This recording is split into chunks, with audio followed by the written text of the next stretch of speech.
Olá pessoal, então nós vamos começar hoje com prosa na contemporaneidade. Vamos começar e já vamos fechar, né? Porque essa aqui é a última parte da matéria de estilos de época de literatura brasileira. A partir da próxima aula nós vamos já falar de questões assim gerais, correção de questões com vocês, ok? Por quê? Porque nós vimos lá desde lá no barroco, no romantismo, no parnasianismo, no realismo, simbolismo, modernismo. Depois nós vimos a literatura contemporânea com a parte de poemas, né? O que refere-se à poética, e agora a prosa na contemporaneidade. Por que eu dividi assim, dessa forma? Primeiro eu falei da poesia e depois eu falei da prosa na contemporaneidade. Por quê? Porque os estilos de época, eles se encaixam assim. Por exemplo, você tem barroco, né? Depois você tem o arcadismo, depois você tem o romantismo, depois você tem o realismo. Tudo na ordem, você sabe exatamente quando está acabando um e começando o outro. Pelas características você sabe, esse aqui é barroco, esse aqui é realismo, esse aqui é simbolismo, esse aqui é modernismo. Só, minha gente, que na literatura contemporânea houve uma miscelânea de tudo. Hoje nós escrevemos à vontade. Nós pegamos aqui apenas algumas tendências do que se tem feito. Por isso eu separei poesia, que é referente à aula passada, né? Que é a literatura na contemporaneidade, e deixei nessa última aula aqui para a gente falar sobre prosa. Qual a diferença de prosa e poesia? Poesia tem os versos, né? Tem ali o lirismo, o trabalho com eu, com ego. Na prosa é como se eu escrevesse por extenso. Um romance, por exemplo, é prosa. Por isso que nas provas de redação também vem escrito muitas vezes assim: escreva um texto dissertativo em prosa, porque tem gente que escreve em poesia. Dá um tema lá, né? Acesso ao cinema no Brasil e tal. O pessoal coloca, cinema. Prefiro isso que os fonemas. Nosso Deus do céu, não precisa disso, né, minha gente? Então, prosa não é para você escrever poemas, versos, é para você escrever por extenso, como se fossem romances, como se fossem contos, como se fossem crônicas, ok? Por isso eu separei dessa forma. Gente, é uma mistura muito grande, sabe? E isso difere de todos os estilos de época que nós estudamos até hoje. Mas nós vamos enfrentar isso aqui e vocês vão entender direitinho, porque cai muito do que é contemporâneo nas provas do Enem. Vocês não podem perder nenhuma questão. Já vieram até aqui, tiveram paciência comigo? Então não vamos perder nenhuma questão. Vamos começar então? Olha, prosa urbana. Eu vou dividir para vocês terem uma ideia, assim, prosa urbana, depois prosa regionalista, depois prosa intimista, entenderam? Para que vocês entendam que nessa mistura toda da prosa na contemporaneidade, a gente pode distinguir por grupos, ok? Por grupos. Então vamos lá. A prosa urbana, os textos por extenso, que não são poemas urbanos, são temas que denunciam a solidão, a marginalização e a violência, principalmente nos grandes centros. Daí o nome prosa urbana. Nós temos aqui alguns autores, que é o Rubem Fonseca, o João Antônio, Dalton Trevisan, Drauzio Varela com Carandiru, né? Paulo Lins com a Cidade de Deus. Aliás, isso aqui vocês teriam que não só ouvir, né, assistir o meu comentário. Vocês, para fazer uma prova do Enem, vocês precisam ver Carandiru, gente, pelo menos Cidade de Deus, que eu coloquei entre parênteses aqui, porque você aprende muito da realidade brasileira, ok?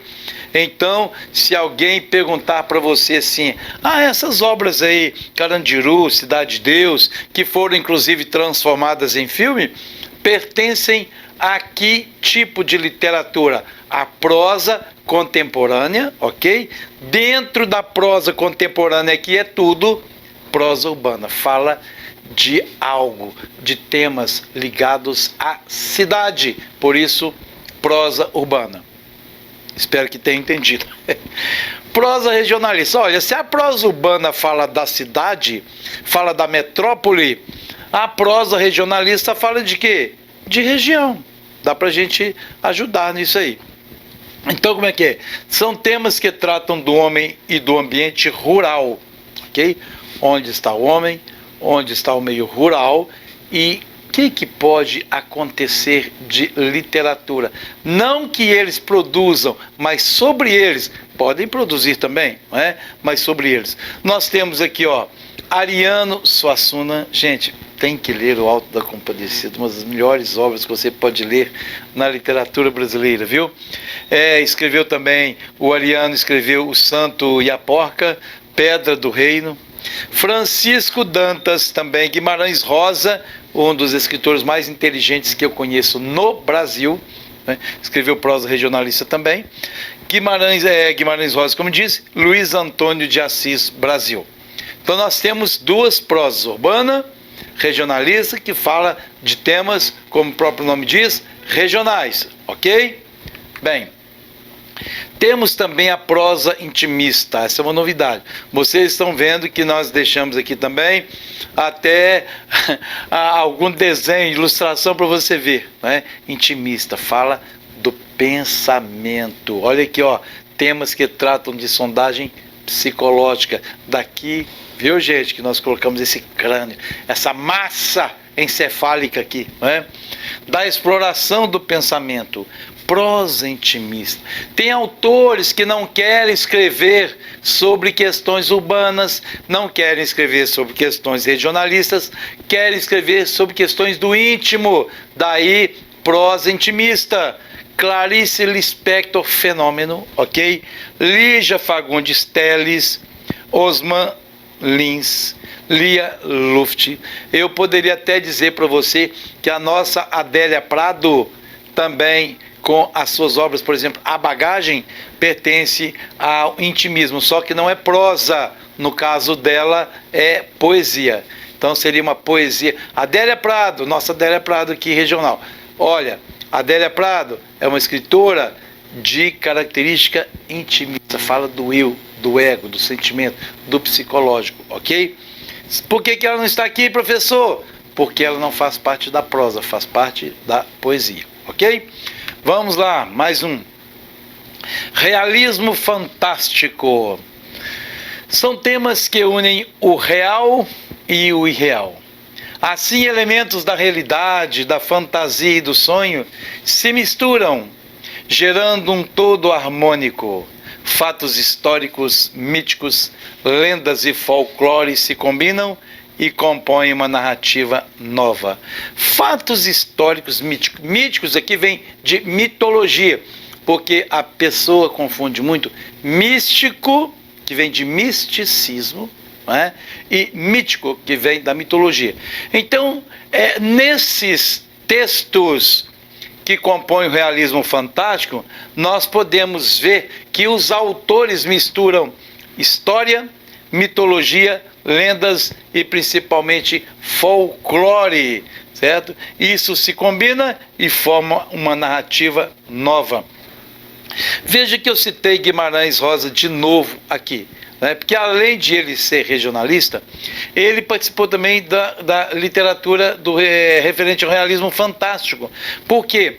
Ele pega o meio rural, por exemplo, e dentro do próprio meio rural, ele cria fenômenos ali. Pessoas que não existem, mas pessoas que trazem uma carga histórica, uma carga mitológica. Ele mistura o real, que são as pessoas que estão ali, inclusive tão real que pessoas mesmo que existiram ali, que conviveram com Guimarães Rosa. Ele coloca essa realidade, esse dia a dia das pessoas com o sonho, com o fantástico, entendeu? Com o histórico, com o folclore. Então ele mistura o real e o irreal. o que vocês têm que guardar principalmente aqui, ó, é a questão da mistura do real e do irreal. Então vamos voltar lá para ver se nós estamos aprendendo mesmo. O que é a prosa urbana? Temas ligados às grandes cidades, a violência urbana, por exemplo, aquelas coisas, ok? O denuncismo também, não é? A questão da prosa regionalista, regional, ok? Fala das tradições, da cultura, do povo de determinada região. Depois nós temos a prosa intimista, fala do sentimento, do ego, do psicológico, ok? Para que as pessoas não leiam alguma coisa urbana, não leiam alguma coisa só regional, mas que fale do pensamento, do sentimento, das sensações, ok? Depois o realismo fantástico, que é uma mistura do real com o irreal, não é? Então é o que eu acabei de falar aqui sobre Guimarães Rosa, né? Manuelzão, Manuelzão, por exemplo, foi amigo do Guimarães Rosa, existiu até alguns anos, né? Ele era vivo mesmo, mas ele mistura ali as ações do Manuelzão com ações que praticamente você pensa foram criadas, e foram criadas mesmo, históricas. Então há essa mistura e forma então um romance. Moacir Ciliar também, ele pega alguns romances também, algumas obras, então ele cria um romance dentro de um romance que já existia, que já foi escrito, né? E forma então aí outras histórias. Muito bem, minha gente, então nós temos agora o romance reportagem. Olha, são romances temas que envolvem denúncia de corrupção, marginalidade e outros temas do cotidiano. Também chamada de jornalismo literário, linguagem objetiva, crua. Olha, essa questão do romance reportagem, ela se difere um pouco da urbana. Você deve estar pensando em que mistura com a urbana, porque aqui há uma denúncia de corrupção, e aquilo que era para ser uma jornada literária, até chamado de jornalismo literário, aquilo é transformado em romances, né? Então, a linguagem objetiva, a linguagem é crua, fala-se a verdade, né? E cria-se um romance em cima daquilo. Nós temos vários nomes aqui no Brasil: o Rubem Fonseca, né? O José Louzeiro, Fernando Moraes, Caco Barcelos, né? Então são autores que realmente escreveram um jornalismo, mas eles colocaram um romance dentro do jornalismo, certo? Eles colocaram personagens, trama, sentimentos, paixões misturadas com a reportagem. Daí romance reportagem. Vamos ver se vocês estão bons mesmo, hein? Romance o que, gente? Prosa o que? Prosa urbana, prosa regional, prosa intimista, não é? Depois nós falamos de realismo fantástico. Depois nós falamos de romance reportagem. Viu como é que se mistura isso tudo na prosa contemporânea? E para finalizar, não te cansar muito, nós temos também a crônica e o conto. Olha o nosso livrinho ali, que bacana, tem imagem, tem ação, tem tudo, tá vendo, gente? Ó, temas que tratam do espaço, tempo, ação, personagens, são pequenos enredos, narrativas curtas. Uma das características modernas do conto e da crônica é que os fatos não se apresentam na mesma ordem em que acontecem.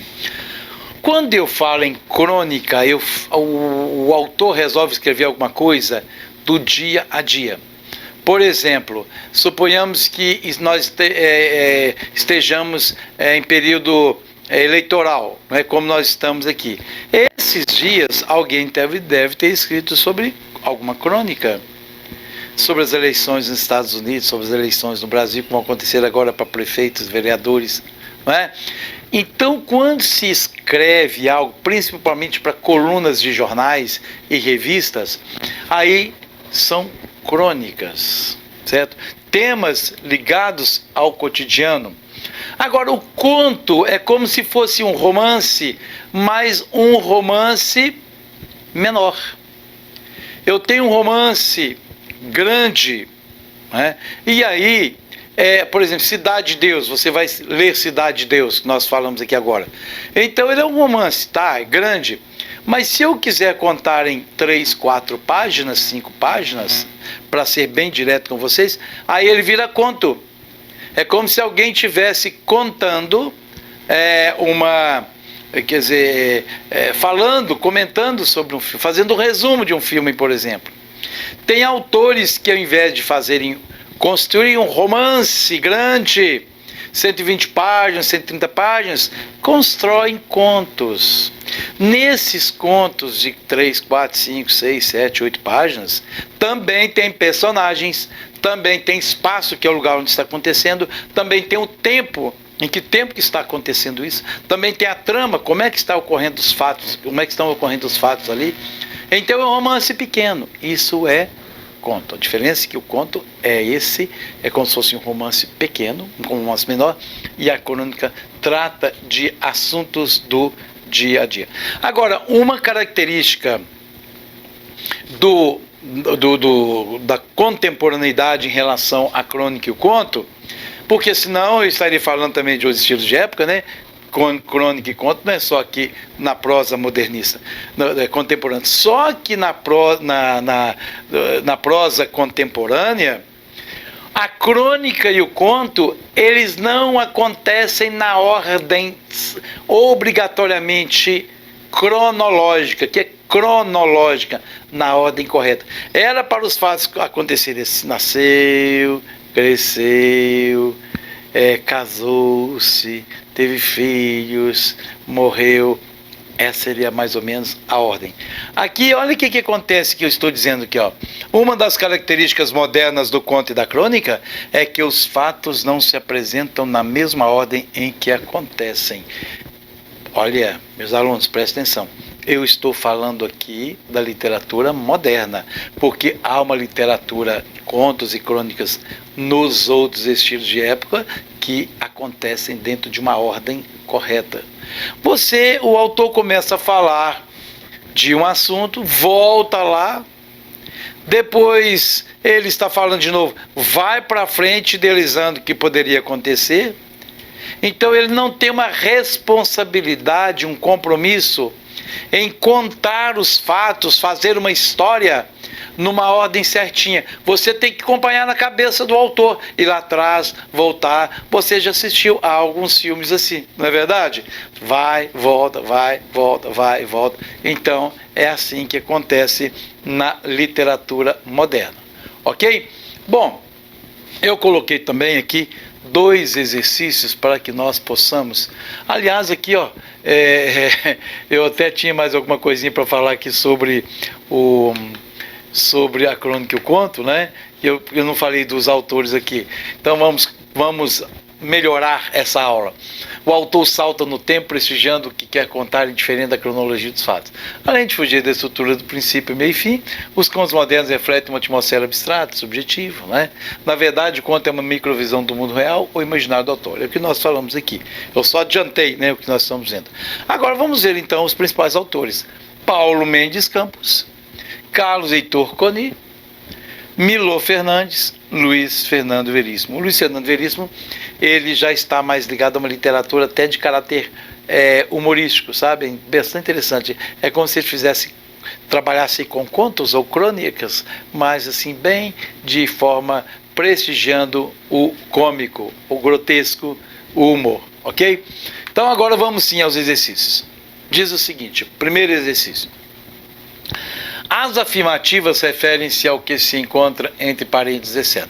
Ó, gente, tá bem na cara aqui, é só para a gente estudar um pouquinho mais, para a gente rever, quando a gente estivesse revendo um pouquinho mais. Ó, exploração do pensamento, do mundo psicológico e de suas nuances. É prosa intimista? Só tem um exceto aqui, hein? Ó, as afirmativas referem-se ao que se encontra entre parênteses, exceto. Exploração do pensamento, do mundo psicológico e suas nuances. É prosa intimista, gente? Pensamento, mundo psicológico e suas nuances. Intimista. Outro, narrativas curtas, narrativa não necessariamente expressa pela ordem cronológica dos fatos. Crônicas e contos, acabamos de falar isso agora. Não necessariamente na ordem que acontecem os fatos. Crônicas e contos, maravilha! Letra C. Os temas mais abordados exploram o ambiente rural. Ô, gente, já está começando a dar na cara aqui, hein? O caboclo, as culturas vigentes no sertão, é prosa regionalista, maravilha! Só que você já viu que ó, ambiente rural e tal, não é? Regionalista. Então só sobrou a letra D, né? Vamos ver porque que ela está errada então. Os temas refletem uma atmosfera abstrata, subjetiva, de sondagem psicológica, mundo real ou imaginário. É prosa urbana? Não é. Lembra? A prosa urbana é aquela denuncista, né? Trata do cotidiano das grandes metrópoles. Certo, minha gente? Ó, essa questão de subjetivo, abstrato, subjetivo, sondagem psicológica é lá da prosa intimista, lembra? O imaginário e real é lá da prosa fantástica, não é isso mesmo? Então eu posso marcar a letra D como a incorreta, porque não tem nada disso na prosa urbana. Como eu disse, ela é denuncista, fala de fatos do cotidiano nas grandes metrópoles. Próximo exercício. Acertaram ou não acertaram? Próximo exercício. Relacione os autores às respectivas tendências e marque a opção incorreta. Tudo aqui está correto, tem uma aqui que está incorreta. Vamos ver então? Tchan, tchan, tchan, tchan, tchan, tchan, tchan, tchan. Prosa intimista, Clarice Lispector, Lígia Fagundes Telles. Vão se acostumando com esses nomes, ok? Ok. Fala do psicológico, do subjetivo, do ego, não é, gente? Então, Clarice Lispector, do psicológico, né? Lígia Fagundes Telles, bacana. Prosa urbana, Dalton Trevisan, Rubem Fonseca, também. Eu não quis colocar muito a altura aqui para você pensar, pelo menos, nos mais importantes. Falou de intimismo, pelo menos Clarice Lispector, gente. Lígia Fagundes Telles. Falou em prosa urbana, lembra de Dalton Trevisan, lembra também de Rubem Fonseca. Vamos ver a letra C. Prosa regionalista, Caco Barcelos, Milô Fernandes. Nada disso. Caco Barcelos aí é do romance jornalístico, romance literário. Lembra que eu falei disso agora há pouco, né? Caco Barcelos. Milô Fernandes já é da crônica, já é relativo àquela última tendência da contemporaneidade, crônicas e contos. Então, estão aqui os dois que não tem nada a ver com a prosa regionalista, por exemplo, não é? Ok? Então, nós temos aqui, por exemplo, eu lembro que eu falei do Guimarães Rosa, não é? Vamos lá. Crônicas e contos, Paulo Mendes Campos, tá? Carlos Heitor Coni. Aí, tudo bem. Esses são autores realmente de crônicas e contos na literatura brasileira, na prosa contemporânea, né? Alguém deve ter pensado, ô professor, e Vidas Secas de Graciliano Ramos? Entraria aqui na regionalista também. Não fala da seca ali, né, no Nordeste brasileiro, então fala o quê? Da região, do sofrimento daquele povo para sobreviver e na busca incessante de melhores condições de vida, mudando-se várias vezes, não é, gente? Então isso aí é importante nós sabermos, né? Então ficava com esse ciclo, vai para o lugar, vai para o outro, vai para o outro, não é? Então é isso aí.